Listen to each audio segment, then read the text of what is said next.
नमस्कार साथियों, मैं हूं अनुराग पांडे और अभी हमारे साथ हैं भवानी सिंह।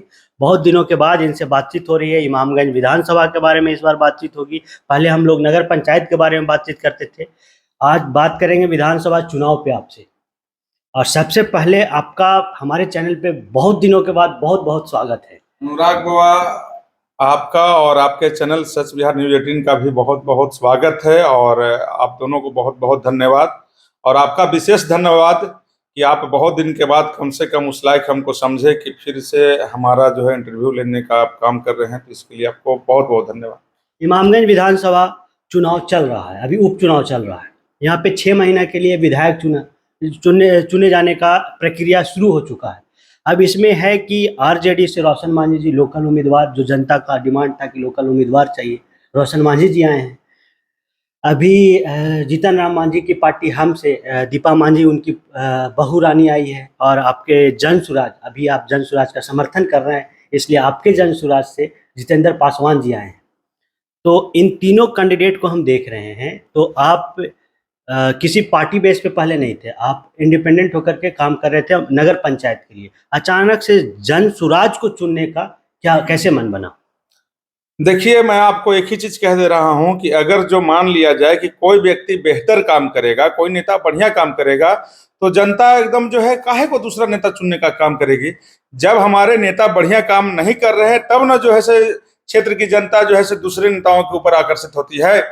जब केवल डी पथरा और हेरंग में पुल पुलिया की व्यवस्था हो जाती, जब भगर में पुलिया की व्यवस्था हो जाती, तो क्यों जो है केवल डी पथरा के लोग जो हैं वोट का बहिष्कार करते? आखिर क्यों, क्या वजह है कि आज तक जीतन राम मांझी जी ने इमामगंज विधानसभा में कोई एक भी ऐसा काम नहीं किया है जिस काम के नाम पर वो वोट मांग सके? मांझी जी सिर्फ और सिर्फ यही कह रहे हैं कि हम केंद्रीय मंत्री ही, हमार बेटा मंत्री है, तो हमार जो है से बहू जो है से विधायक हो जाती, तो क्षेत्र के जनता के 3-3 गो लाभ मिलता है। मांझी जी, आप पूर्व मुख्यमंत्री रहे हैं, बेटा आपके मंत्री रहे हैं, तो इमामगंज क्षेत्र में कोई एक ऐसा काम बता दीजिए ना जिस के नाम पर आपको जनता वोट दे।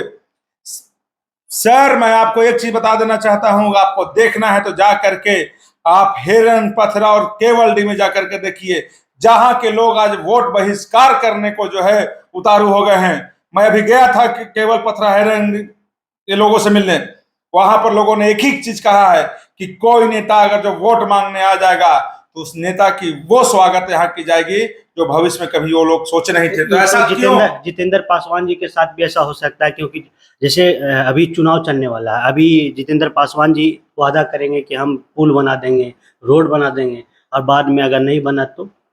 मैं तो साफ तौर पे कह रहा हूं, ये चीज जो है, जो मेरा ये स्टेटमेंट है, सिर्फ जीतन राम मांझी जी पर लागू नहीं है।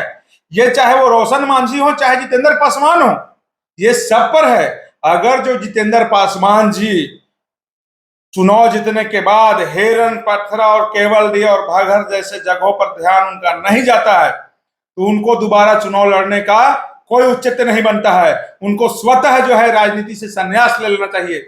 जब आप केवल पथर गांव के लोग जो कि 4 महीना तक स्वास्थ्य और शिक्षा से पूर्ण रूपेण वंचित रह जाते हैं, उसके बावजूद आज तक जो है क्षेत्र के नेता तो छोड़िए, किसी भी नेता का, चाहे वो क्षेत्र के नेता हो चाहे मंत्री, जो मांझी जी कहें कि है बेटा मंत्री है तो कर लाभ क्षेत्र के आदमी की मिलता है। मांझी जी, आप भी पूर्व मुख्यमंत्री रहे हैं, क्षेत्र के विधायक रहे हैं, कौन सा लाभ क्षेत्र के लोगों को आपने दे दिया? एक जो है कहीं पर जल संरक्षण की व्यवस्था करा दी क्या? आपने भगर में पुल बनवा दिया क्या? हेरंग पथरा में पुल पुलिया बनवा दिया क्या? आप जो है इमामगंज के हॉस्पिटल को रेफरल हॉस्पिटल का दर्जा दिला दिया क्या? आप एक डिग्री कॉलेज खोला दिए क्या? विकास नहीं कीजिएगा। मांझी जी कहेंगे कि हम यहाँ पे रेल ला दिए, 426 करोड़ का आवंटित करवा दिया। ये तो पूरे जो है विधानसभा की जनता जानती है इस बात को। रेल लाने में सबसे अहम योगदान किसी का है तो इस क्षेत्र के एक सबसे पुराने नेता बिगन पासवान जी का सबसे अहम योगदान है, और उसमें उनके एक सारथी के रूप में हम लोग जो है पीछे से बैकअप दिए हैं। ये किसी मांझी जी का और किसी का लाया हुआ नहीं है। हम लोग सबके पास गए थे, लेकिन इसमें किसने सहयोग किया वो पूरे विधानसभा के लोग जानते हैं। लेकिन इसलिए मांझी जी, आपके पार्टी जो जन सुराज जिसका आप समर्थन कर रहे हैं, उस पर आरोप लगा रहे थे जीतन राम मांझी जी मंच पर खड़े होकर के, कैबिनेट मिनिस्टर हैं, कि जन सुराज पैसा बांटने का काम कर रही है। देखिए मांझी जी हमारे अभिभावक हैं, पिता तुल्य हैं, हमारे पिता की उम्र से भी बड़े व्यक्ति हैं। और ऐसे भी देहात में कहा गया है कि जैसे जैसे उम्रवा बढ़ा ये आदमी सठिया जाए है। तो या फिर लोग कहते हैं कि जैसे जैसे आदमी बुजुर्ग अवस्था में जाता है तो बचपना उसके अंदर आ जाता है। तो मांझी जी पर ये दोनों चीज लागू होता है। खैर मैं उनसे एक आग्रह करूंगा कि आप जो है सिर्फ इमामगंज विधानसभा के नहीं, बिहार के एक सम्मानित नेता के रूप में आपको लोग जानते हैं। आपके बात में एक वजन होना चाहिए। जब तक कोई साक्ष्य नहीं हो तब तक किसी भी प्रकार का प्रतिक्रिया आपको नहीं देना चाहिए। और मैं तो वादा करता हूं कि जितना मांझी जी एक प्रूफ ला के दे देंगे कि हाँ जनसुराज के तरफ से किसी भी क्षेत्रवासी को ये आश्वस्त किया गया है कि चुनाव के बाद आपको 1-1 लाख रुपया दिया जाएगा, उस दिन हम तो और किसी की बात नहीं कर रहे हैं, लेकिन भवानी सिंह उस दिन राजनीति से संन्यास ले लेगा। अच्छा, एक सवाल पूछना चाहेंगे आपसे कि इमामगंज नगर पंचायत के चुनाव में जनता आपको जोरदार समर्थन की थी, क्या उसका फायदा इस बार विधानसभा में मिलेगा आपकी पार्टी को? अगर जो हम इमामगंज नगर पंचायत के लोगों के साथ अभी तक व्यवहार विचार मेरा बढ़िया रहा हो, या अभी क्षेत्र के लोगों को ये मैसेज जरूर मिल गया हो कि इस इमामगंज नगर पंचायत में कौन कौन सा बड़ा बड़ा काम होने जा रहा है, अगर जो जनता तक ये होने जा रहा है, अभी तक हुआ नहीं है, कुछ हुआ भी है और कुछ जो है नया नगर पंचायत था, पदाधिकारी को आने में, कर्मचारी को सेट होने में थोड़ा समय लगा, लेकिन इतना बड़ा काम होने जा रहा है कि क्षेत्र नगर पंचायत के सब तमाम ये भी चुनावी सिर्फ वादा बन के तो नहीं रह जाएगा कि विधानसभा का चुनाव इसलिए वादा कर रहे हैं भवानी सिंह वादा किए या काम किए, ये तो देखने वाली बात है ना। विधानसभा के चुनाव में तो अभी 10 दिन टाइम है, लेकिन आज 2 महीना पहले ही क्षेत्र में इतना बड़ा बड़ा काम शुरू होने का प्रक्रिया पूरा हो चुका है लगभग, सब लोग को पता है। भवानी सिंह जुमला नहीं देता है, और भवानी सिंह एक ही चीज जानता है कि जिस दिन हम असमर्थ हो जाएंगे क्षेत्र के जनता के प्रति कोई काम करने में, उसी दिन मैं राजनीति से संन्यास ले लूंगा।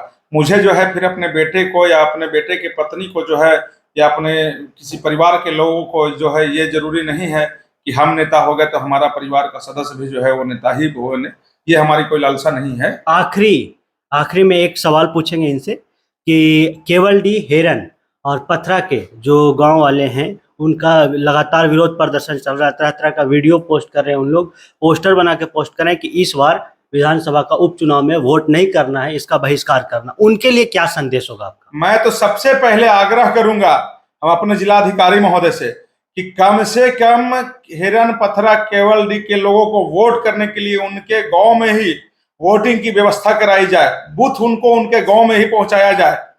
और दूसरी बात कि जैसे ही चुनाव समाप्त होता है, चाहे कोई व्यक्ति प्रतिनिधि के रूप में चुने जाए, उनसे मेरा आग्रह होगा कि हिरन पथरा केवल डी और भगर, ये 4 जगहों पर कम से कम पुल पुलिया की व्यवस्था जरूर कराए। ये मेरा आग्रह है उनसे हाथ जोड़ करके कि कुछ करे चाहे नहीं करे, लेकिन इतना जरूर करे, क्योंकि इन 4 जगह के लोग 4 महीना पूरे साल अगर आपके जितेंद्र पासवान जीत के आते हैं तो क्या 6 महीना में काम करेंगे?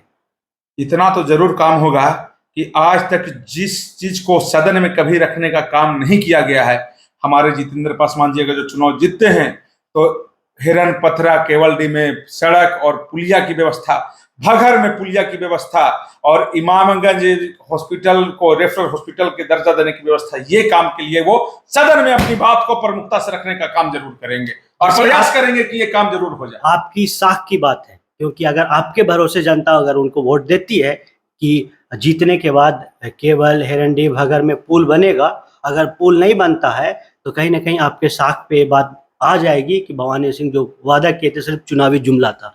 मैं तो कह दिया कि 100% अगर जो हमारे प्रत्याशी को सदन में बोलने का मौका मिलेगा तो हिरन पथरा केवलडी और भागर के बारे में वो अपनी बात को जरूर रखेंगे, और उनका प्रयास रहेगा कि इन 6 महीनों के अंदर ही इन 4 जगहों पर कम से कम पुलिया का काम शुरू जरूर हो जाए। चलिए, धन्यवाद हमारे चैनल से बात करने के लिए।